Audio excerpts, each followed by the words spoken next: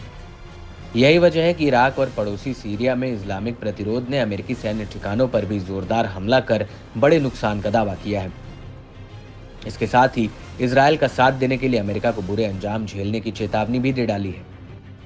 Israel के खिलाफ Iraq के इस्लामिक प्रतिरोध के रवैये को देखें तो वह काफी उग्र हो गया है। समूह के लड़ाके ड्रोन से लेकर मिसाइलों तक का इस्तेमाल कर इजरायल पर हमला कर रहे हैं। समूह ने इजरायल को चेताया है कि वह इजरायल के खिलाफ लंबे संघर्ष के लिए तैयार है। उसके लड़ाके एडवांस हथियारों से लैस हैं जो इजरायली बलों के लिए काल बन गए हैं। इजरायली सेना पर हो रहे इस चरमपंथी गुट के हमलों से मिडिल ईस्ट में तनाव काफी बढ़ चुका है।